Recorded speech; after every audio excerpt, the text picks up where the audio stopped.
Ibu, saudara-saudari yang dikasihi Tuhan, kembali kita bertemu di dalam pengajaran, yaitu di dalam Maranatha Bible Study, dengan kita akan dengar pengajaran tentang kecerdasan emosional. Mari sama-sama sebelum kita mendengarkan, bila kita siapkan hati kita dan sebelumnya kita datang kepada Tuhan, kita katakan pujian ini dengan rasa syukur kita kepada Tuhan. Terima kasih Tuhan, terima kasih, Engkau baik bagi setiap kami. Terima kasih terutama di dalam hidup ini, meninggikan nama Yesus. Yang terutama di dalam hidup ini, memuliakan namanya. Haleluya, haleluya,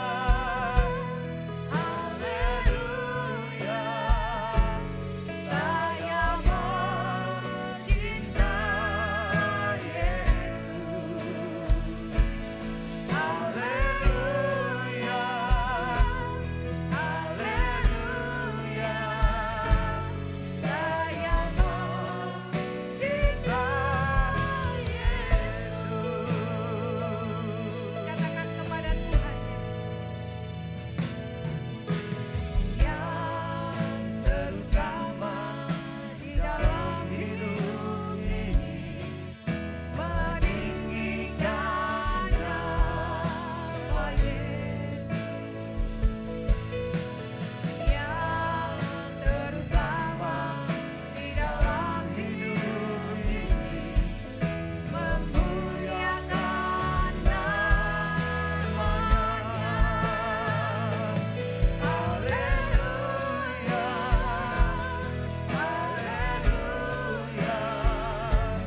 saya mencintai. Haleluya, haleluya, saya mencintai Yesus. Haleluya, haleluya, saya mencintai Yesus. Haleluya, saya mencintai Yesus. Saya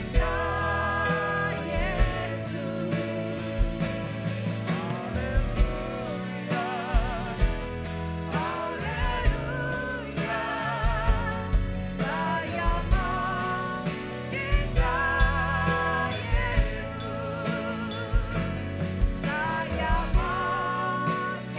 Yesus. Saya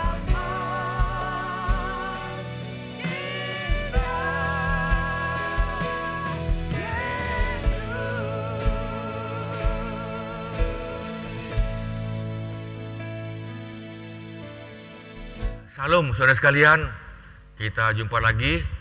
Sangat senang saudara jumpa. Ya kan, kami percaya saudara menunggu dengan antusias akan pelajaran ini. Terutama kita sudah masuk kepada mentor. Saudara butuh mentor. Saya butuh mentor, ya kan, yang di atas apapun yang di bawah butuh mentor.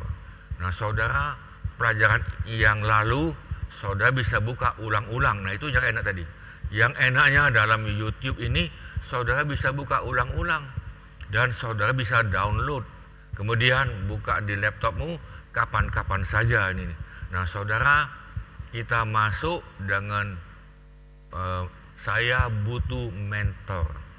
Nah sebelumnya saya ingatkan lagi, saudara, yang saudara cari, yang akan menjadi menti saudara mentor, di bawahmu itu menti, apakah mereka memiliki hati untuk Tuhan? Kalau belum, arahkan dulu ini nih, ya kan, taat dan bersedia berkorban. Ini saudara arahkan dia, bimbing dia sampai dia mengerti taat dan bersedia berkorban. Lalu siapa yang sering datang kepada Anda untuk minta nasihat atau saran. Seperti yang minggu lalu saya cerita, saya dari pemuda itu, saya datang pendeta saya, ya kan, sampai pernah pendeta saya tadi ajak makan itu. Wah, saya bilang saya senang ini kan, saya masih pemuda ajak makan.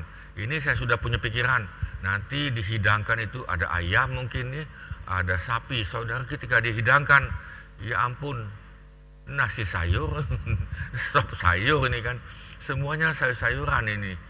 Ya, kemudian saya juga pernah diajak makan pagi oleh pendeta, sebetulnya adalah almarhum pendeta Anthony Sorbo atau papanya Kit Sorbo. Sudah lama ini lama dia ketemu sama saya, dia bilang besok saya ajak Bapak makan pagi ya, sarapan. Wah, saya senang itu, ya kan. Apalagi saya sudah bayangkan ini biasanya American breakfast itu, ya kan, penuh tadi. Kapan saya datang, saudara, dia siapkan itu buah-buah, semua buah itu, semua buah tadi yang ada tadi, pisang, kates, apel itu tadi kan, buah yang sederhana, murah meriah, tetapi banyak vitamin. Lalu saudara, memang perut saya kosong, saya makan, ya kan tadi. Saya tanya dengan Pak pendeta itu, misionaris itu, ada istrinya. Saya bilang, Bapak memang makan pagi model ini? Iya tadi itu, dia bilang tadi, kami sudah lakukan ini sudah puluhan tahun. Loh, saya bilang ini. Lalu saya tanya lagi ke dalam, apa manfaatnya? Dia berikan penjelasan sambil makan ini. Nah saudara, sejak itu saya berubah. Sarapan saya pagi saya berubah, bukan nasi goreng, bukan American breakfast, bukan, tetapi kates, pisang, ya kan, pisang rebus, ya kan, ini aja. Nah saudara, itu kami sudah lakukan itu sudah puluhan tahun. Nah kemudian saya lihat lagi papa saya juga lakukan itu. Papa saya kan kebetulan memang kami terpisah karena dia tinggal di Amerika, dia makan itu saudara, dan umurnya sampai 90 lebih, 97 kali dia mau meninggal. Ya saudara, jadi saya secara tidak langsung, ya kan, misionaris tadi itu menjadi mentor saya. Ya, kemudian saya hubungan dan kontak dengan dia, apa-apa saya sering tanya, walaupun tidak ketemu muka, melalui telepon, melalui HP, saudara. Nah ini bisa jadi menti saudara, karena dia berminat. Kemudian siapa yang tertarik pada bidang pelayanan saudara? Ada yang tertarik, ada yang enggak ini. Nah saudara, perhatikan di sini, siapa yang berada dalam lingkungan pengaruh Anda. Nah saudara, itulah kriteria untuk menjadi menti saudara. Nah saudara, kalau ada yang kurang jelas, hubungi kami. Kami tidak keberatan dan kami sangat senang sudah bisa hubungi kami. Nah kita masuk ya. Nah kita belajar khusus dari 2 Timotius. Ini pelajaran khusus dalam Alkitab 2 Timotius. Kita tidak lihat yang lain. Saudara, sebelum saya lupa, pelajaran ini sama mentor yang minggu lalu, ini pelajaran dari PPKT dari Amerika yang dimentor untuk pendeta gembala yang ada di Indonesia yang mau dimentor. Saya duluan dengan cepat, ya kan. Saya bilang, tolong Pak, kami dimentor. Saudara, mereka mentor kami itu melalui internet, melalui daring, melalui Zoominar. Nah saudara, saya ambil bahan mereka, lalu ini saya bagikan pada saudara. Jadi ini yang saya bagikan pada mereka, ada 7 prinsip pementoran dari 2 Timotius. Saudara, Rasul Paulus mementor Timotius. Pada waktu Rasul Paulus mementor, itu umur Paulus sekitar 40 tahun. Dan dia terus mentor ini sampai umurnya 60-an. Timotius akhirnya umurnya 40-an. Jadi saudara ini dimentor terus ini nih. Bukan sekali dua kali, terus ini nih. Nah saudara, kita lihat bagaimana akhirnya Timotius mentor ini bisa mementi yang di bawah. Nah inilah yang kami minta, harapkan pada saudara. Saudara dimentor langsung atau tidak langsung tadi kan, dan sebagainya. Saudara belajar menjadi mentor untuk menti saudara. Ketika saudara belajar, nah disitulah saudara akan mengerti di mana kekurangan, di mana kelebihan. Saudara belajar. Jadi sekali lagi, saudara belajar jangan dikuasai oleh emosi, rasa takut, jangan, ya kan, jangan, rasa malu, jangan. Saudara percaya diri saja dan bergantung pada Tuhan. Itu aja itu. Tuhan tidak pernah memberikan kita roh ketakutan. Nah kita masuk. Ya, yang pertama kita doa lebih dahulu. Tuhan, kami mau belajar pementoran dari 2 Timotius. Roh Kudus bicara pada kami, berikan kami iluminasi, menghidupkan firman-Mu. Roh Kudus, hidupkan firman Tuhan, supaya kami dapat mengerti, untuk diri kami diberkati, untuk kami memberkati yang lain.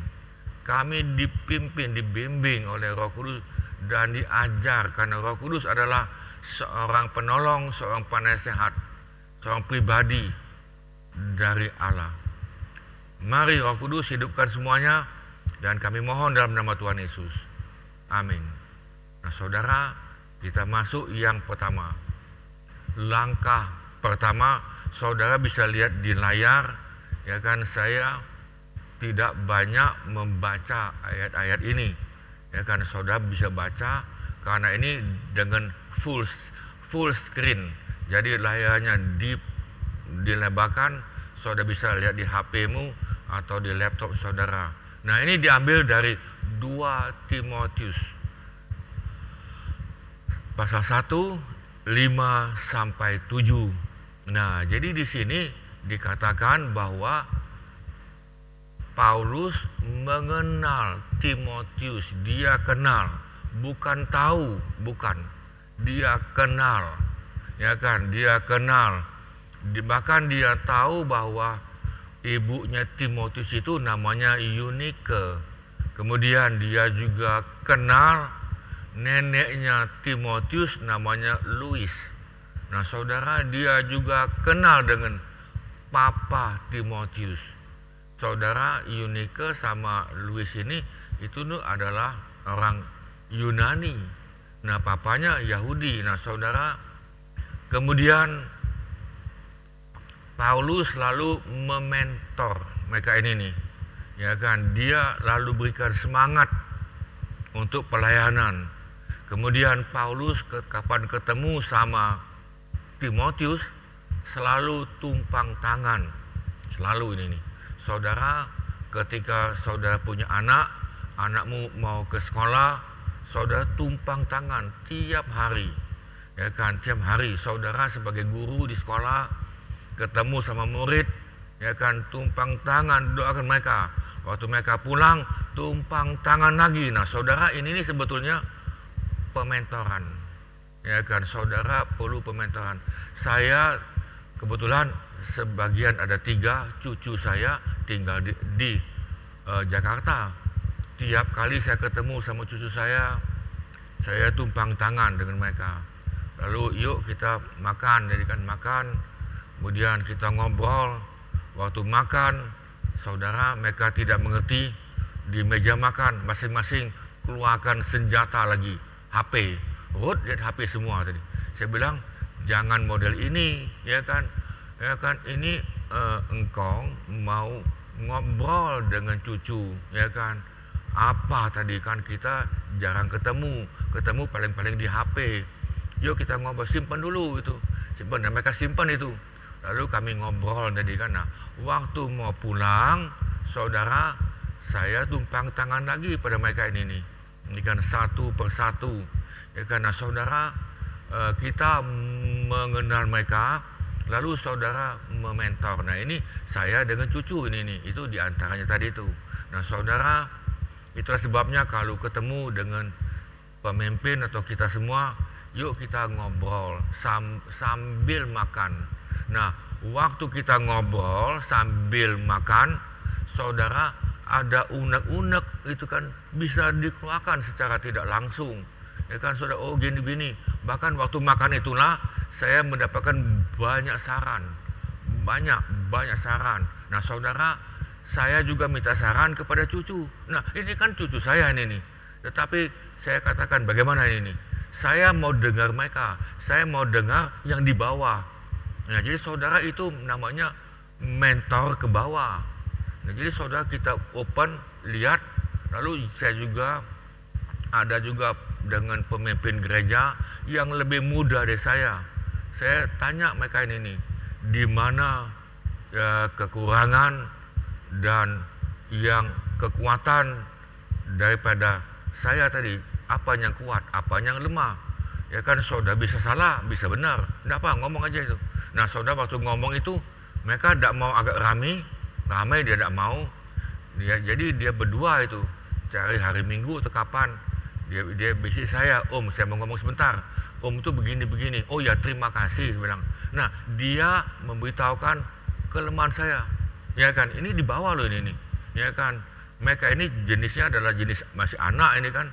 Ada lagi itu yang sebagai cucu di bawah. Dia kasih tahu, Om itu begini-begini. Saya terima, saudara, kita perlu open minded, amin. Ya kan, jangan begini tersinggung, marah, ya kan, kecewa.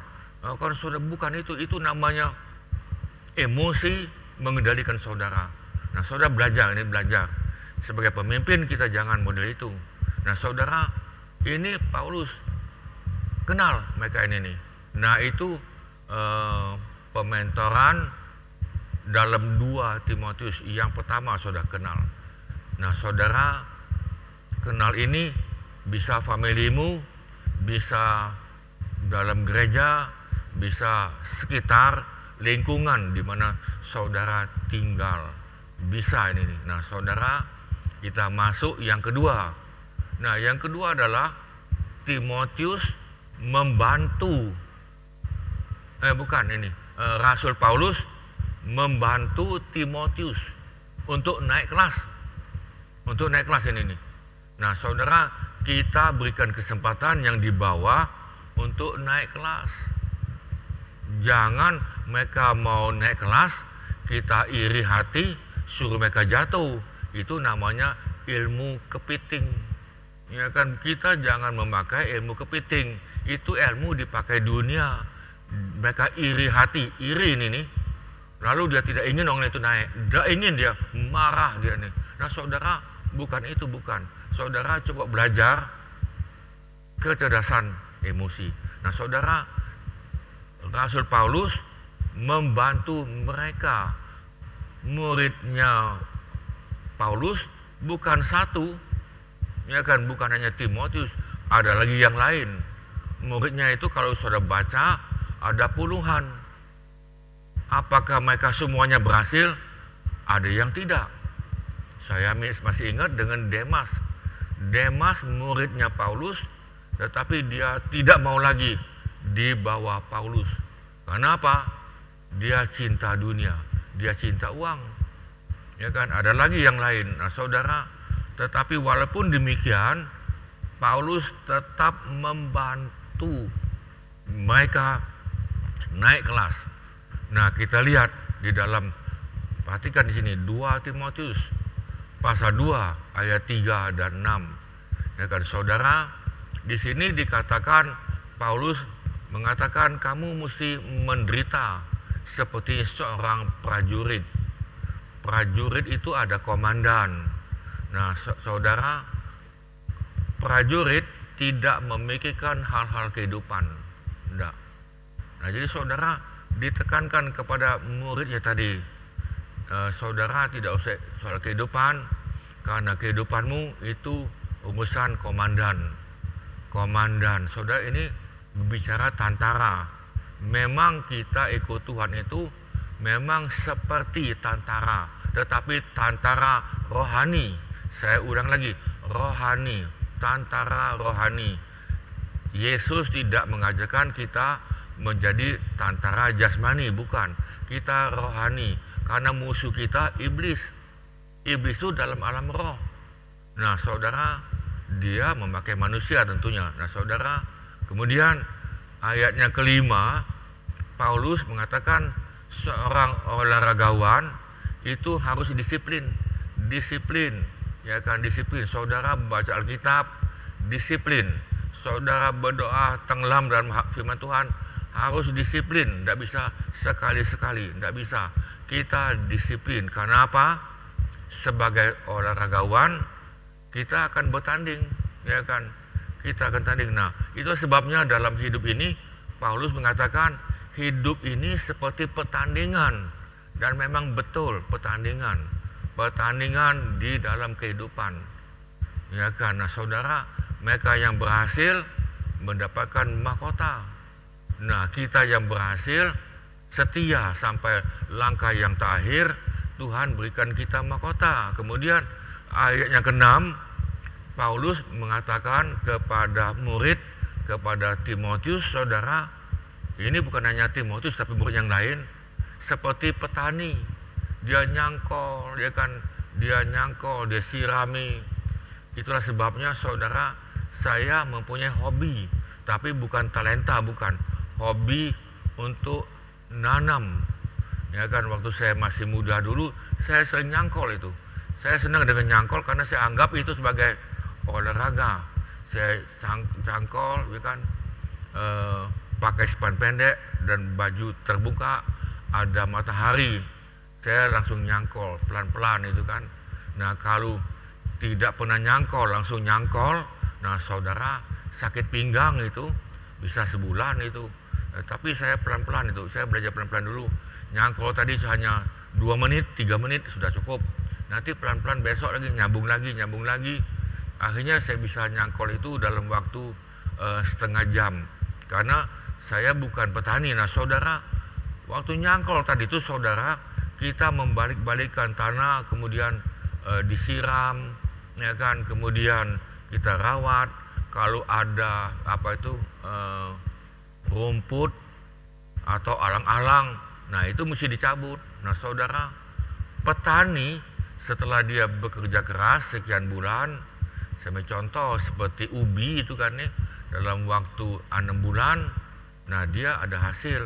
Nah saudara, dia menikmati. Nah saudara, ini jadi saudara yang menjadi mentor harus kerja keras, harus ini nih.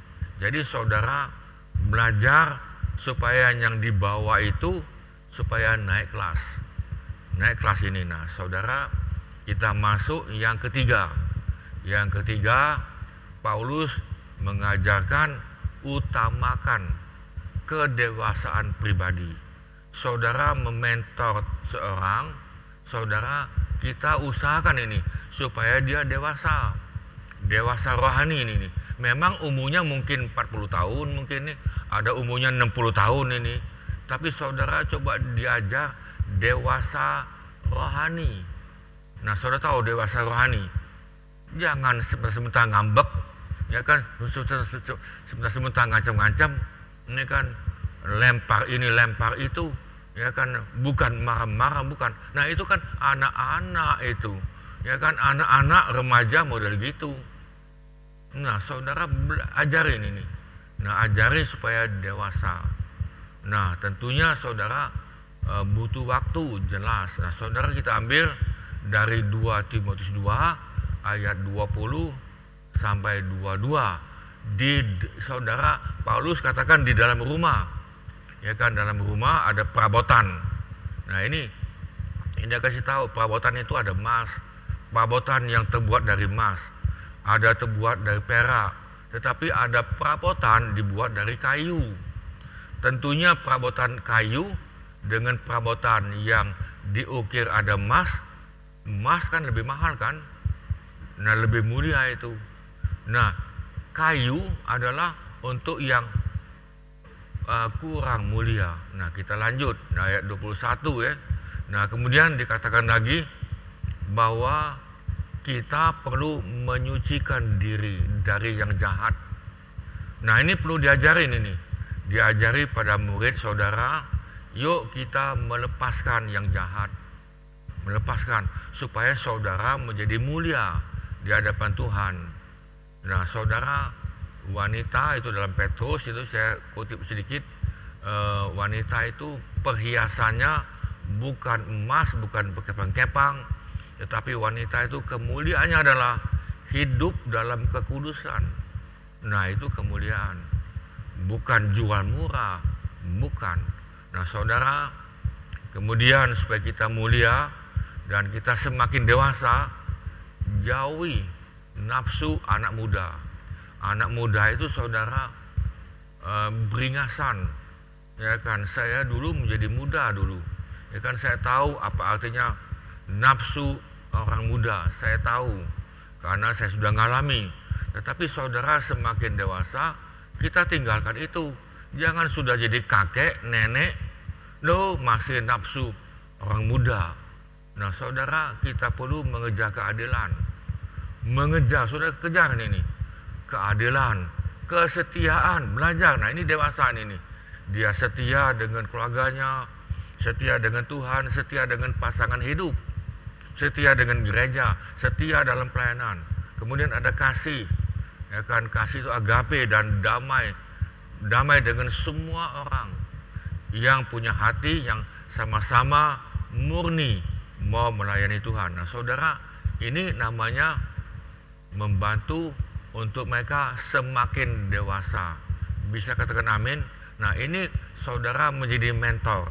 Jadi Paulus mementor Timotius, dibawa Timotius ini semakin dewasa. Memang saudara perhatikan, saudara baca dalam Alkitab, Timotius memang betul menjadi semakin dewasa, semakin dewasa, semakin dewasa, dan dia juga punya murid.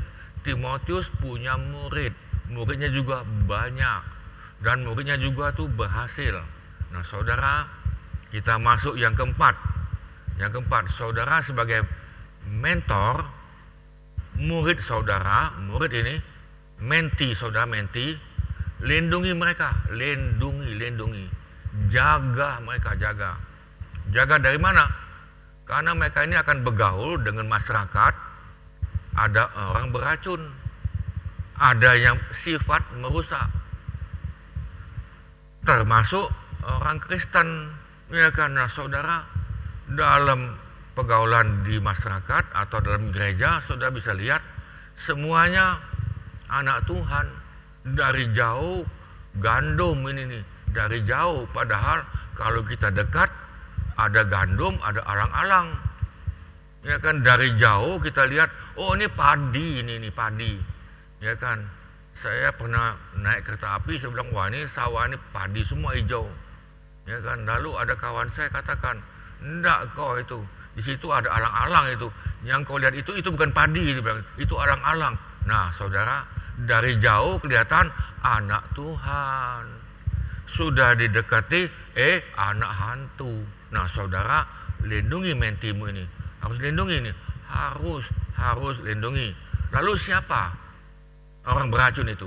Ini kan kita tanya, ya kan, siapa orang beracun ini?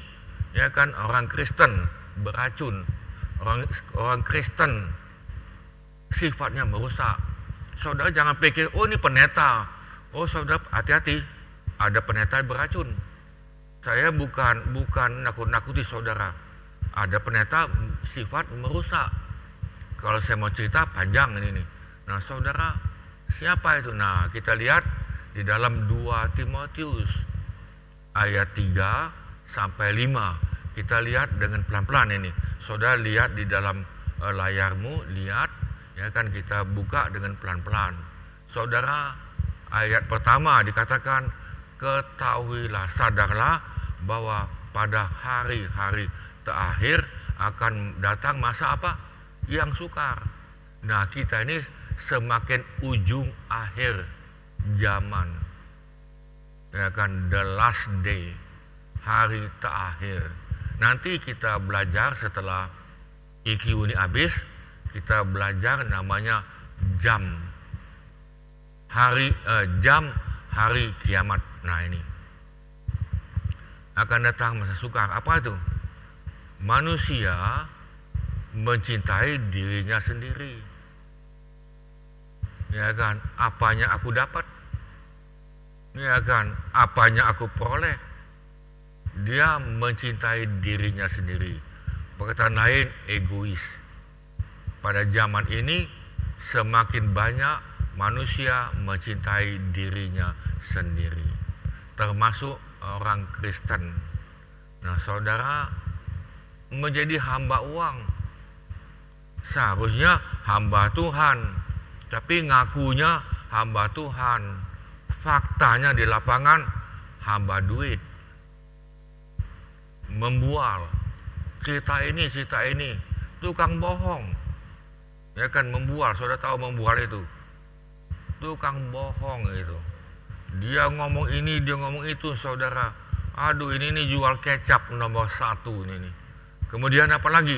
Menyombongkan dirinya. Kalau bukan aku, wah, tidak maju itu. Aku inilah ini, karena aku maju gereja itu. Wah, hebat ini kan. Lebih tinggi daripada Roh Kudus itu. Menyombongkan dirinya. Apalagi, tukang fitnah orang. Ya kan, kamu tahu dah ini begini. Dia tukang fitnah. Ya kan, saudara, tukang fitnah sebetulnya seorang pembunuh rohani, pembunuh karakter. Dan penfitnah ini adalah anak buahnya setan. Setan kan tukang fitnah orang, berontak terhadap orang tua jasmani, lawan. Orang tua rohani, lawan. Wah, ini nih. Saudara, itu sedang terjadi. Nah, saya minta maaf dulu kalau di atas saudara yang dengar ini merasa tertuduh. Saya tidak kenal Anda. Saya tidak kenal saudara Anda. Saya katakan tidak. Nah, saudara, kalau saudara tertuduh, puji Tuhan karena firman Tuhan itu pedang mata dua. Pertama untuk saya dulu. Apakah saya ini berontak terhadap orang tua? Dulu betul, tidak salah, betul. Waktu saya masih anak-anak remaja, saya tersinggung dengan papa saya, dengan mama, terutama papa ini. Nah, tetapi setelah saya semakin dewasa dalam Tuhan, semakin mengerti, saya salah. Saya minta maaf. Kemudian saya ngomong dengan papa kandung saya, waktu dia datang ke Indonesia, dia juga masuk ke gereja ini, saya peluk dia. Saya katakan, Pak, saya minta maaf. Selama ini saya ada sakit hati dengan papa, dendam dengan papa. Saya minta maaf, minta ampun, Pak. Saya peluk dia. Saya sayang papa, saya sayang papa. Waduh, saudara tahu, papa saya nangis itu. Saya masih ingat, disinilah dalam gedung gereja ini nih. Ya kan, dia nangis. Nah, kalau mama saya itu sudah pasti itu kan nih. Nah, saudara, karena saya tidak tahu pada waktu itu, tidak tahu firman, tidak tahu, nggak ada mentor, ya kan, tidak tahu. Setelah mempunyai gembala sidang, punya pendeta, nah di situ saya pelan-pelan belajar, buka hati. Dengan pendeta pun saya tidak berani ngomongin yang negatif, tidak berani saya menghakimi, tidak berani menghukum pun saya tidak berani. Nah, saudara, jangan berontak terhadap orang tua jasmani maupun rohani. Tidak tahu berterima kasih, tidak tahu ini. Ya kan, saudara, setelah saya tahu ayat firman Tuhan, saya katakan kepada gembala saya yang sudah lama-lama saya cari mereka tadi. Kadang-kadang ada dia ke Palembang. Saya bilang, Pak, terima kasih, Pak, boleh saya ngajak Bapak makan? Boleh tadi, karena ada kosong tadi kan, karena dia gereja lain, saudara, bukan gereja kita di sini. Memang saya ajak dia makan, kemudian dengan keluarganya, dan saya terima kasih lagi, Pak. Ini saya siapkan ada amplop sedikit untuk Bapak. Ucapan terima kasih saya. Kemudian saya kasih nomor HP saya. Nah Pak, kalau Bapak ada masalah, siapa tahu ini Bapak masalah, Bapak hubungi saya. Nah ini nomor HP saya, hubungi saya. Saya adalah jemaat Bapak, ya kan. Bapak memang tidak lagi, Bapak juga sudah pensiun, tetapi Bapak jangan anggap pensiun, enggak. Bapak tetap mentor saya. Nah saudara, kita belajar berterima kasih.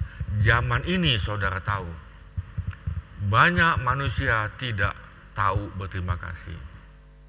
Kacang lupa di kulit, tidak pedulikan agama, enggak. Ya kan saudara, kita Kristen tidak peduli itu, tidak peduli dengan pengajaran Alkitab, tidak peduli. Nah saudara, kita lompat dulu ke atas ini, tidak mengasihi, tidak mencintai, apalagi tidak mau berdamai. Yuk kita berdamai, ketemu ya, kita ngobrol di mana kesalahan, kita cari solusi.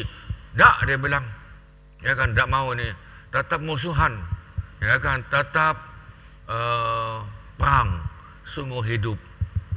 Sama-sama Kristen, hanya bedanya beda gereja. Kok bingung ini kan? Ya, kitanya bingung, saudara, tidak mau berdamai, suka menjelekkan orang lain. Nah ini penghakiman ini. Sudah hakimi, dihukumi lagi saudara.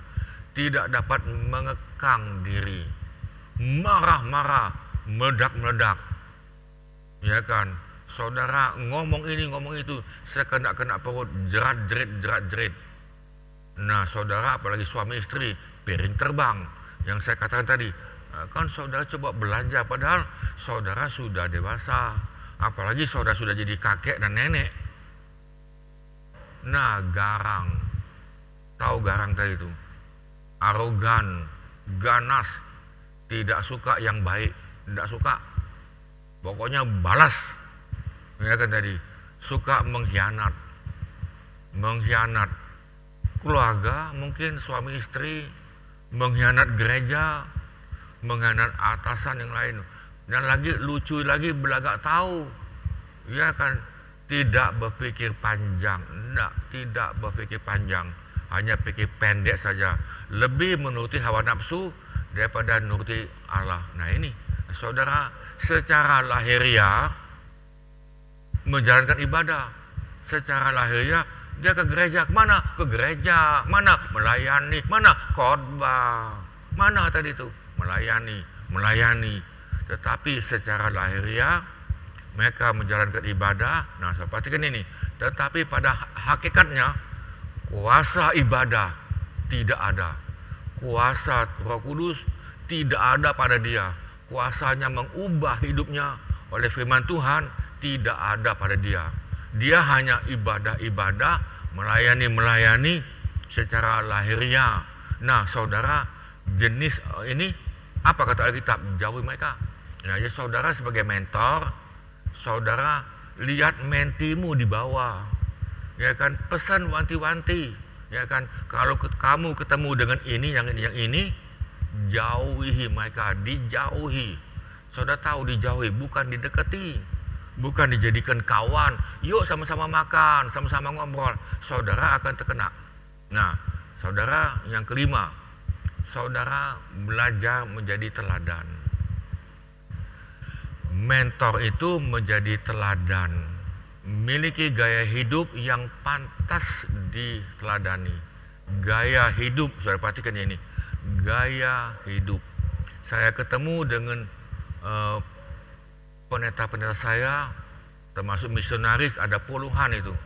Masing-masing mempunyai gaya hidup yang berbeda, tetapi masing-masing itu saya sangat kagum dengan gaya hidup mereka dan pantas diteladani. Di dalam 2 Timotius 3 ayat 10, tetapi engkau, Paulus mengatakan kepada Timotius, tetapi engkau telah mengikuti apa? Ajaranku. Dia ikuti apa yang pendetanya ajari. Jadi pada waktu itu pendeta saya ngajari, saya ikut karena saya tidak mengerti. Kemudian juga cara hidup Paulus, cara hidup. Kemudian pendirian Paulus, bagaimana pendirian. Saya ketemu dengan gembala sidang kami, anaknya sudah sebulan itu sakit melulu, ganti dokter, lalu ada kawan dia ini pendeta kami mengatakan pada dia, dan dia ngomong supaya dia pergi ke dukun, ya kan ini. Lalu saya tanya, kebetulan ibu itu kan, jadi ibu ikuti ke dukun. Enggak, dia bilang lebih baik anak saya mati dalam Tuhan. Waduh, saya terkejut-kejut itu. Waktu itu saya masih SMA, enggak kuliah, sudah pelan-pelan. Jadi pendeta kami katakan, saya lebih baik anak saya mati daripada ke dukun dan hidup. Enggak, lebih baik dia mati dalam Tuhan. Nah saudara, pendirinya keras, kuat dalam fondasi. Nah saudara, itu mempengaruhi saya. Dia enggak tahu, ibu itu enggak tahu itu. Tetapi saya dipengaruhi oleh perkataan ibu itu. Dan ibu itu sering saya ketemu dan saya ngomong itu pada ibu itu. Bu, ingat tak ibu peristiwa ini? Ingat, dia bilang itu kan. Nah inilah anak saya, nenek ini. Dia sebutkan, dia tunjukkan, nah ini anak saya sudah jadi seorang bapak. Dan dia sudah nenek. Nah imanku, nah ini maksud iman. Ya kan, kesabaranku. Bagaimana Paulus itu menderita, dia difitnah orang dan yang lain. Dia tetap sabar itu. Nah saudara, kasihku, agapeku, dan ketekunanku. Dia katakan kepada Timotius, lihat aku kalau kau mau lihat Yesus. Lihat aku kalau kamu mau lihat Yesus. Nah kita zaman ini beda. Jangan lihat aku, lihat Yesus. Di mana Yesus tadi kan? Saudara, tidak bisa. Kita katakan tidak bisa model gitu. Saudara bisa katakan, lihat aku, di dalam aku ada Yesus yang hidup. Dunia sedang mencari Yesus Tuhan. Yang keenam, arahkan muridmu agar menuruti tujuan Allah dalam kehidupan mereka. Saudara, kita diciptakan oleh Tuhan mempunyai tujuan hidup. Saudara ada di muka bumi bukan sekedar, tetapi ada tujuan. Kita ambil dari 2 Timotius pasal 4. Nah saudara, apa tadi pesannya? Ya kan, saudara, dikatakan Paulus pesan kepada Timotius, engkau mesti mempunyai tujuan hidupmu. Apa itu? Di antaranya beritakan firman Tuhan. Beritakan firman Tuhan, bersaksi dalam keadaan baik maupun tidak baik. Jangan begini, yuk kita ngusir setan. Waduh Pak, belum siap. Saya pernah beberapa kali ditodong itu, tanda kutip ditodong, di luar kota, kadang-kadang itu dan lain. Saya datang, nah bapaknya khotbah hari ini nih. Nah saudara, saya bingung ini kan. Saya tidak bisa katakan, oh Pak saya belum siap. Lalu khotbah. Sebetulnya saya ini tidak siap ini nih. Saya ditodong oleh Bapak Gembala untuk khotbah. Saudara, itu membela diri yang tidak benar, tidak baik. Saudara, Paulus mengatakan, saudara beritakan Injil dalam keadaan sehat atau apapun. Kemudian tegurlah, apa yang salah katakan salah, yang benar katakan yang benar. Jangan bohong-bohongi. Oh karena bapak ini potensi, dia banyak duit ini nih, tidak berani tegur. Saudara, kalau dia salah tegur saja. Tegur dalam kasih. Cara tegur jangan di depan umum.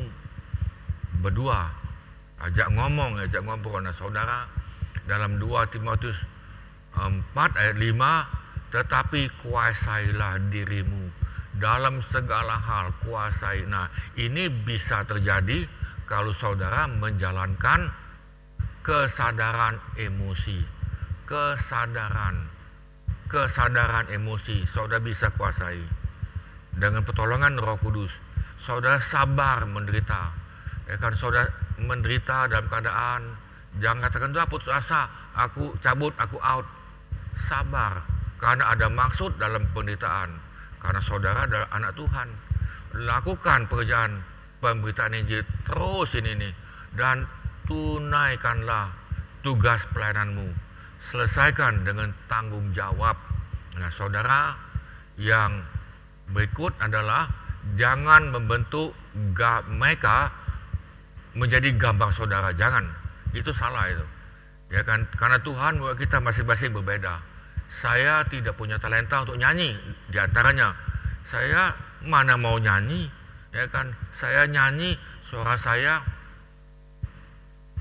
sumbang, ya kan, enggak tahu nada. Saudara jangan begini, saya mau nyanyi untuk Tuhan. Saudara tidak bisa nyanyi, ya kan, enggak bisa jadi WL. Tapi saudara jangan dengar saya nyanyi untuk Tuhan. 1 lagu, 2 lagu lagi ini untuk Tuhan lagi ini, 3 lagu lagi untuk Tuhan. Nah saudara, kalau bukan talentamu, jangan ikut-ikut, ya kan? Itu bukan karunia Roh Kudus, jangan ikut-ikut. Ya kan, saudara tidak bisa ikut si A si B. Saya tidak bisa ikuti Billy Graham, tidak bisa. Ya kan, gaya Billy Graham. Saya tidak bisa ikuti gayanya Benny Hinn. Saya tidak bisa ikuti gayanya yang mana-mana pun, tidak bisa, karena saya dibentuk seperti inilah. Nah, tapi saudara perlu mentor. Nah saudara, yang ketujuh, berdayakan mereka mementor orang lain, memuridkan ini. Saudara usahakan ini. Nah saudara, kita akan selesai, tapi kita habiskan dulu dalam 2 Timotius 4. Saudara, apa kata Paulus? Aku telah mengakhiri pertandinganku yang baik, aku telah mencapai garis finish, aku telah memelihara iman, dan dia katakan lagi, mahkota sudah tersedia bagi aku. Nah saudara, berani ngomong ini? Ya kan, berani. Nah saudara, berani, coba kita belajar, ya kan.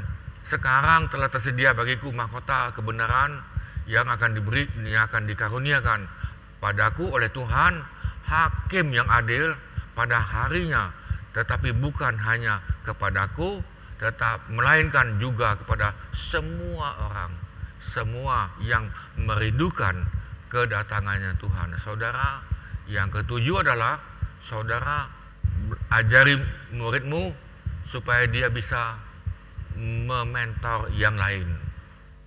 Jadi saudara sudah menghasilkan cucu rohani. Nah saudara, sebagai kesimpulan dalam pelajaran ini, dalam 2 Timotius ada 7. Saudara kenal mereka, kenal, ya kan, kenal. Saudara, yang pertama, kenal menti saudara, kenal menti saudara, kenal. Yang kedua, usahakan supaya mentimu naik kelas, usahakan. Kemudian utamakan supaya mentimu, muridmu semakin dewasa, jangan dimanja, semakin dewasa. Yang keempat, lindungi muridmu dari orang beracun. Ada dunia ini ada orang beracun. Kemudian lindungi mereka dari sifat merusak, karakter merusak. Ini tidak baik, tidak bagus ini. Kemudian yang kelima, saudara belajar, saudara menjadi teladan. Mau ikut Yesus, lihat aku, kata Paulus. Kemudian saudara yang keenam, arahkan mereka supaya memenuhi tujuan hidup Tuhan dalam hidupmu. Yang ketujuh, usahakan supaya mereka ini para murid bisa mentor yang lain. Nah saudara, itulah 7 prinsip. Saudara bisa lihat dalam layar. Nah ini terus kita akan lihat, saudara lihat, ya kan, supaya saudara dapat berdayakan mereka untuk mementor orang lain. Kita berdoa. Tuhan, terima kasih biarlah kami semuanya dapat menjadi mentor dan teladan, dan kami mempunyai menti, punya murid untuk mereka memuridkan lagi. Kami siap untuk membantu mereka, mendewasakan mereka, sehingga mereka menjadi pemimpin-pemimpin yang masa depan, yang handal, yang setia dan dewasa. Terima kasih Tuhan, memberkati kami yang ikut, dan Tuhan berkati kami semua. Di dalam nama Tuhan Yesus kami mohonkan. Amin. Saudara, amin. Sampai jumpa minggu depan. Kita kepada kesimpulan. Minggu depan masih ada 1 minggu lagi. Kita kepada kesimpulan. Saudara tetap antusias dan sampai jumpa. Tuhan berkati. Amin. Puji Tuhan Bapak Ibu, saudara-saudari yang sudah mengikuti pengajaran yang luar biasa pada malam hari boleh terapkan dalam kehidupan kita sehari-hari. Dan mari kita mau katakan pujian ini kepada Tuhan. Terima kasih